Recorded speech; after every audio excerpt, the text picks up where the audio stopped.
بسم اللہ الرحمن الرحیم۔ شروع اللہ کے نام سے جو بڑا مہربان اور نہایت رحم والا ہے۔ دوستو، میں ہوں ماجد علی اور آپ دیکھ رہے ہیں اسلامک سٹوریز M1۔ آج کا ہمارا موضوع ہے بادشاہ اور اس کی 7 بیٹیاں۔ کسی زمانے میں ایک بادشاہ رہتا تھا اور اس کی 7 بیٹیاں تھیں۔ ایک دن بادشاہ نے اپنی تمام بیٹیوں کو اپنے دربار میں بلایا اور باری باری ان سے پوچھا کہ تم کس کا دیا کھاتی ہو اور کس کا دیا پہنتی ہو۔ بادشاہ کی 6 بیٹوں نے کہا، ابا حضور، ہم آپ کا دیا کھاتے ہیں اور آپ کا دیا پہنتے ہیں۔ آپ کی وجہ سے ہماری شان و شوکت ہے، آپ نہ ہوتے ہمیں یہ زندگی کبھی نہیں ملتی۔ یہ سن کر بادشاہ بہت خوش ہوا اور ان سب کو انعام دیے، لیکن جب اس نے اپنی سب سے چھوٹی بیٹی سے پوچھا تو اس نے کہا کہ میں اپنے رب کا دیا کھاتی ہوں اور اپنے نصیب کا پہنتی ہوں۔ آپ نہ بھی ہوتے تو بھی مجھے یہ سب ضرور ملتا اگر میرے نصیب میں ہوتا۔ تو یہ سن کر بادشاہ کو بہت غصہ آیا اور اس نے اپنی بیٹی کو کہا کہ تو میری ناشکری کرتی ہے، میں نے تمہیں یہ سب کچھ دیا ہے، تو میری نافرمان ہے، تمہیں اس کی سزا ضرور ملے گی۔ بادشاہ نے اپنے درباریوں کو حکم دیا، اس کو کسی ایسی جگہ چھوڑ آؤ جہاں دور دور تک کوئی آبادی نہ ہو، نہ کوئی انسان ہو۔ وہ لوگ شہزادی کو ایک ایسے جنگل میں چھوڑ آئے جہاں دور دور تک جنگلی جانوروں کے علاوہ کچھ بھی نہ تھا۔ اکیلی جنگل میں شہزادی اپنے رب کا شکر ادا کر رہی تھی جو وقت اس نے دیا تھا۔ دن سارا گزر گیا، رات ہونے لگی، اندھیرا چھانے لگا اور شہزادی کا خوف بڑھنے لگا، لیکن اسے اپنے رب پر بھروسہ تھا، اس لیے وہ مایوس نہیں ہوئی۔ تھوڑی ہی دیر بعد اسی جنگل سے آواز آنے لگی، جسے سن کر شہزادی اس آواز کی طرف چل پڑی۔ سامنے اسے ایک جھونپڑی نظر آئی۔ وہ وہاں پہنچی تو وہاں ایک شخص پڑا تھا جو بیمار لگتا تھا اور وہ پانی پانی کہہ کر چلا رہا تھا۔ شہزادی نے جھونپڑی میں موجود مٹکے میں سے پانی بھرا اور اسے پلایا اور جھونپڑی کی صفائی وغیرہ بھی کر دی۔ کچھ دیر بعد اس شخص کو ہوش آیا تو اس نے اس شہزادی سے اس کا حال پوچھا، تو شہزادی نے سارا ماجرا بتا دیا۔ اس پر اس شخص نے کہا کہ میں ایک فقیر ہوں، میں اس جھونپڑی میں رہتا ہوں اور بکریاں بھی پال رکھی ہیں، اگر تم چاہو تو یہاں رہ سکتی ہو۔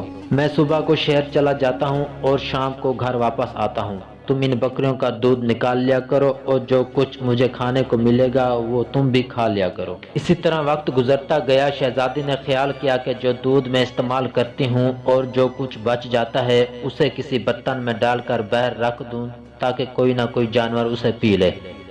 اس نے دودھ کو رکھ دیا۔ صبح جب وہ برتن اٹھانے گئی تو دیکھا کہ دودھ سارا ختم ہو گیا اور ساتھ میں ایک لال پڑا ہے۔ اس نے وہ لال اٹھا لیا۔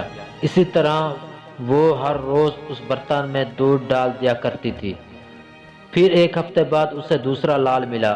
اسی طرح اسے 7 ہفتوں میں 7 لال ملے۔ اس نے ایک رات چھپ کر دیکھا کہ یہ لال کہاں سے آتے ہیں، تو کیا دیکھتی ہے کہ ایک کالے رنگ کا سانپ آتا ہے، اس کے سر پر وہ لال لگا ہوتا ہے۔ جب وہ دودھ پی لیتا ہے تو وہ لال کو وہیں چھوڑ کر چلا جاتا ہے۔ شہزادی نے اس فقیر سے کہا کہ آپ جب شہر جائیں تو کچھ مزدوروں کو ساتھ لانا اور ایک لال دیا اور کہا اسے بازار میں بیچ دینا اور اینٹوں کو خرید لینا، ہم یہاں ایک محل بنائیں گے۔ کچھ ہی دنوں میں ایک عالیشان محل تیار ہو گیا۔ آہستہ آہستہ شہزادی کے اس محل کی شہرت دور دور تک پھیل گئی اور بادشاہ تک خبر پہنچ گئی کہ جنگل میں کسی شہزادی نے محل بنایا ہے جو آپ کے محل سے بھی زیادہ خوبصورت ہے۔ چنانچہ بادشاہ کو اس شہزادی سے ملنے کا شوق پیدا ہوا تو اس نے دعوت نامہ بھیجا۔ تو جواب میں شہزادی نے بادشاہ کو دعوت نامہ بھیجا اور کہا کہ وہ اپنی تمام بیٹیوں کو بھی ساتھ لائے۔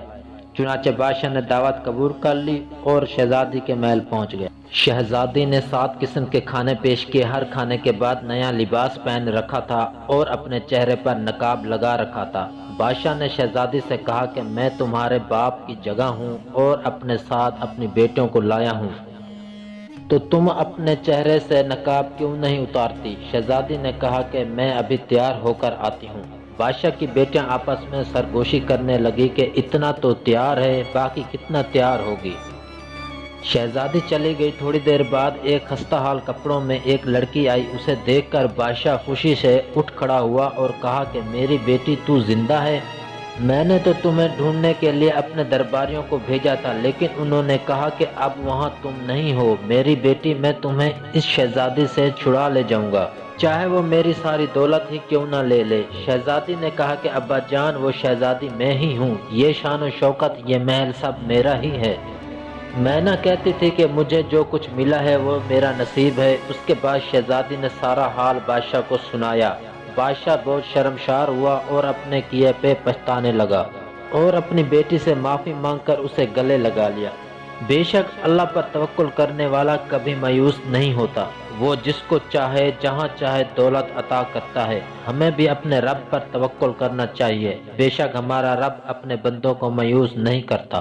دوستو اگر ہماری ویڈیو اچھی لگی ہے تو ہمارے چینل اسلامک سٹوریز M1 کو سبسکرائب ضرور کر دیں اور ساتھ میں بیل آئیکن کو ضرور دبا دیں تاکہ ہماری نئے آنے والی ویڈیو آپ